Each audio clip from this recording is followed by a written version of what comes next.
इस स्टोरी को, इस केस को समझने के लिए हमें टाइम में थोड़ा पीछे जाना पड़ेगा। 21 अगस्त 1962 जापान के शहर टोक्यो के एक छोटे से गांव इत्सुकाची में एक प्रीमेच्योर बेबी पैदा होता है। इस बेबी में बहुत सी फिजिकल डिसेबिलिटीज थी जो आगे जाके इसकी लाइफ को बुरी तरह इफेक्ट करने वाली थी। इस बेबी का नाम टोसुटोमो मिजाकी था। पहली नजर में तो हमें उसकी लाइफ में कुछ अनयूजुअल नजर नहीं आता और फिर आप उसके हाथ नोटिस करते हो। मिजाकी एक रेयर बर्थ डिफेक्ट के साथ पैदा हुआ था जिसमें उसके हाथ और फोरआर्म का जो जॉइंट था वो मिसिंग था। उसके हाथ और फोरआर्म के बीच में कोई जॉइंट नहीं था और उसकी जगह उसकी बोन्स जुड़ी हुई थी। जॉइंट ना होने की वजह से वो अपने हाथ को नॉर्मली यूज या रोटेट नहीं कर सकता था। उसकी फिंगर्स बहुत ज्यादा पतली थी, बिल्कुल किसी एनिमल क्लॉ की तरह, और इसी फिजिकल डिसेबिलिटी ने उसे एक आसान टारगेट बना दिया था। आपको पता ही होगा कि स्कूल में बच्चे ऐसी फिजिकल डिसेबिलिटी वाले बच्चे को बुली करने में किस हद तक क्रूल और ब्रूटल जा सकते हैं। मिजाकी को उसकी फिजिकल डिसेबिलिटी की वजह से स्कूल में कॉन्स्टेंटली बुली किया गया। मिजाकी को उसके क्लासमेट्स एक हैवान, एक दरिंदा, एक जानवर कहते थे। मिजाकी को उसके क्लासमेट्स ऐसे अवॉइड करते थे जैसे वो कोई बीमारी हो,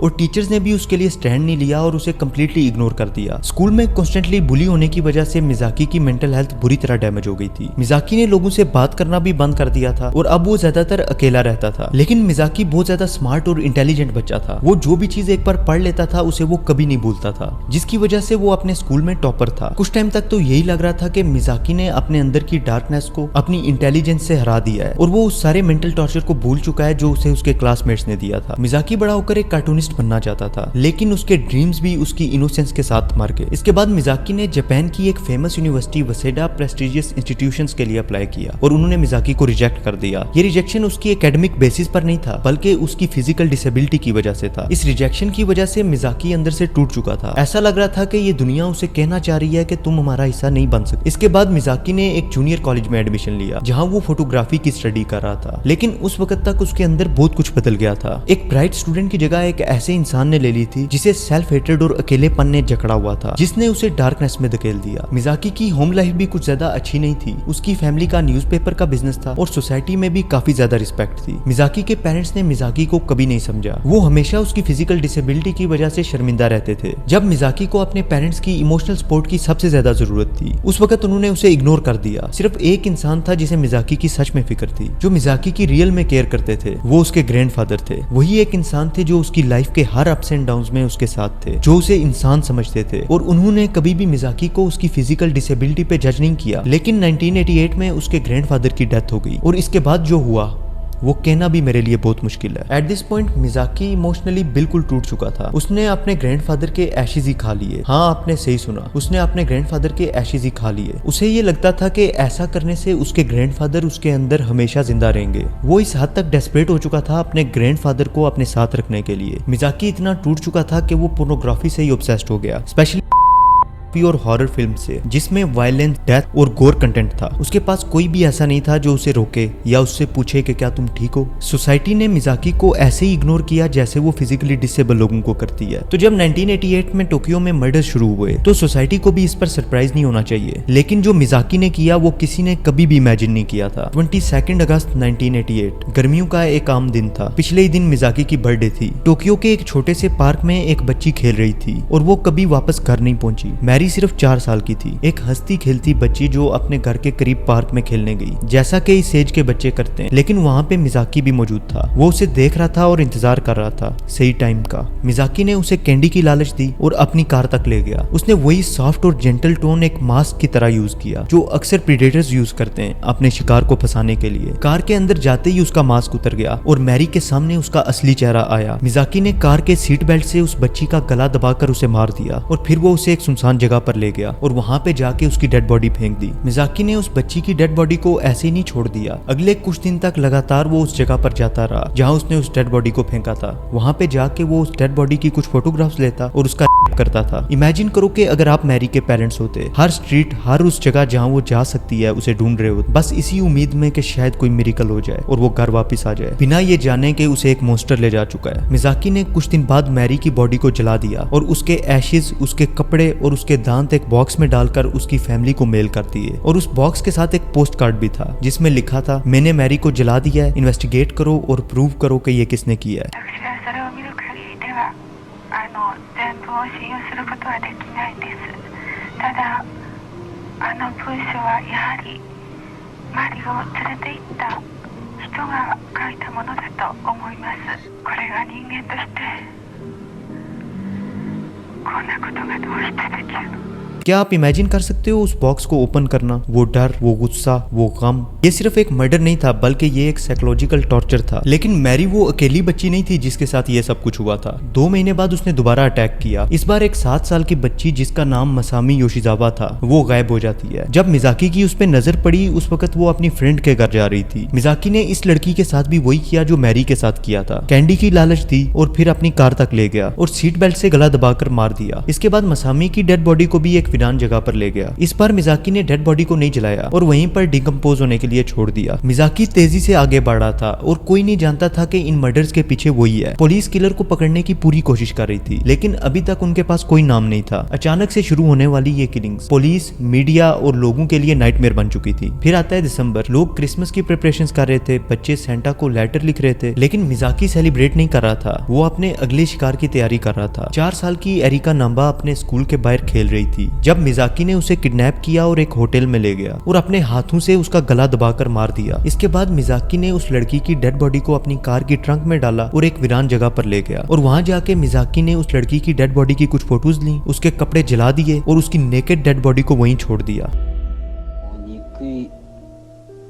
もう憎さもあるけども、一つも手を挙げて宮崎叩けなかったと、これがちょっとね本当に許してもらえるもんなら、まさみが苦しかったその思いをね同じように味わしてやりたいですよ। इस वक्त तक सिटी में पैनिक सिचुएशन क्रिएट हो गई थी। लोग अपने बच्चों को स्कूल छोड़ने और लेने खुद जाते थे। पेट्रोल टीम्स बनाई गई थी ताकि वो किलर दोबारा किसी बच्चे को ना मार सके। लेकिन इतना सब कुछ करने के बावजूद जून 1988 को मिजाकी ने अपना एक और शिकार ढूंढ लिया। 5 साल की अयाको नोमोटो। इस बच्ची को फोटोज क्लिक करवाना बहुत पसंद था और ये बात मिजाकी भी बहुत अच्छे से जानता था। मिजाकी फोटोज क्लिक करने के बहाने उसे अपनी कार तक ले आया और फिर वहां से वो उसे अपने अपार्टमेंट ले गया और मिजाकी ने इस लड़की का भी मर्डर कर दिया। लेकिन इस बार जो मिजाकी ने किया वो पिछले सब केसेस से ज्यादा वर्स था। मिजाकी ने उस बच्ची की डेड बॉडी कई दिनों तक अपने पास रखी। मिजाकी ने उस डेड बॉडी की फोटोज ली और कुछ वीडियोस रिकॉर्ड की और इसके बाद उस डेड बॉडी के दोनों हाथ और पांव काट दिए और कई दिनों तक वो उस बच्ची का फ्लैश खाता रहा। बाद में मिजाकी ने उस बच्ची की बची हुई बोन्स को पब्लिक रेस्टरूम में जलाने की कोशिश की ताकि वो ये सब कुछ छुपा सके जो उसने उस बच्ची के साथ किया था। आप सब ये सोच रहे होंगे कि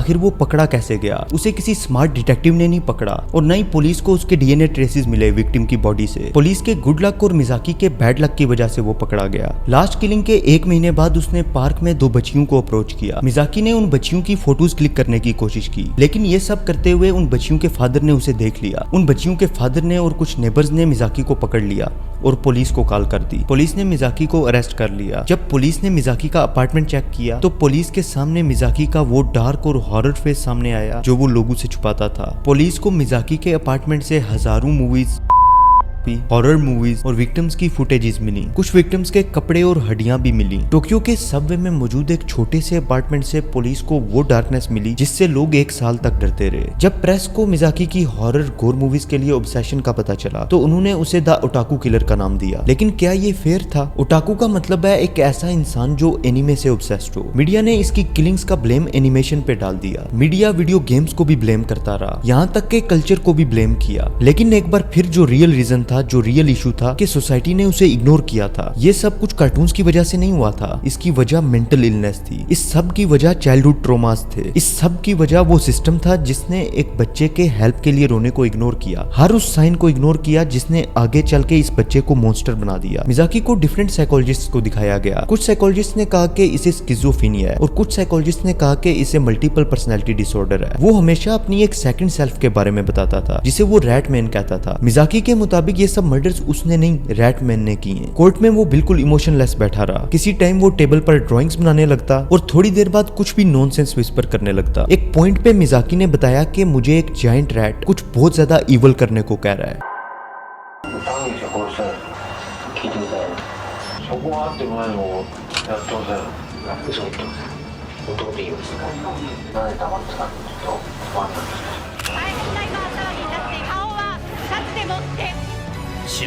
उसने जो किया उस पर उसे कोई पछतावा नहीं था, बस सिर्फ एक एम्प्टीनेस थी उसके चेहरे पे। कोर्ट ने हर एक मर्डर के लिए उसे गिल्टी और फुल्ली रिस्पॉन्सिबल कंसीडर किया। 30 मार्च 1990 को पहली बार मिज़ाकी को कोर्ट के सामने पेश किया गया, वो जिसने इन बच्चियों का बचपन छीन लिया और इनकी फैमिलीज को अंदर से तोड़ दिया। मिज़ाकी बिल्कुल खामोश खड़ा था, जैसे इंसान की स्किन में कोई गोस्ट हो। ये केस जापान की लीगल हिस्ट्री का सबसे लंबा चलने वाला केस था। केस लंबा चलने की वजह एविडेंस की कमी नहीं थी, एविडेंस बिल्कुल क्लियर और अनडिनाइएबल थे, और जो हॉरर क्राइम मिज़ाकी ने किया था वो भी अनडिनाइएबल था। लेकिन अब मेन क्वेश्चन ये था कि क्या मिज़ाकी मेंटली फिट है इन सब एक्यूजेशंस के लिए रिस्पॉन्सिबल होने के लिए। डिफेंस ने मिज़ाकी को मेंटली इल प्रूव करने की पूरी कोशिश की। उन्होंने कहा कि उस वक्त मिज़ाकी डिल्यूजन्स में था, वो अपनी दूसरी पर्सनैलिटी जिसके बारे में वो बार बार कह रहा था उसके कंट्रोल में था। डिफेंस ने मिज़ाकी के जर्नल्स और उसके इमोशनलेस बिहेवियर को पॉइंट आउट करके उसे मेंटली अनस्टेबल प्रूव करने की पूरी कोशिश की। लेकिन प्रोसिक्यूशन का कहना था कि मिज़ाकी सब कुछ जानता था कि वो क्या कर रहा है। उसने वो सब मर्डर्स प्लान किए थे, बॉडीज छुपाई और फैमिलीज को मैनिपुलेट किया, यहाँ तक कि उन्हें साइकोलॉजिकल टॉर्चर देने के लिए लेटर्स लिखे और बोन्स भी भेजी। ये बिहेवियर किसी मेंटली अनस्टेबल का नहीं हो सकता, ये कैलकुलेटेड क्रूरटी थी। 14 अप्रैल 1997 को टोक्यो डिस्ट्रिक्ट कोर्ट ने अपनी लास्ट वर्डिक्ट दी। मिज़ाकी पे लगे तमाम चार्जेस में उसे गिल्टी कंसीडर किया गया और कोर्ट ने उसे डेथ सेंटेंस दे दी। मियाजाकी त्सुतोमुの3名の死刑を執行しました。正義の実現のために法の支配する国をしっかり守っていくために粛々と死刑を執行しております。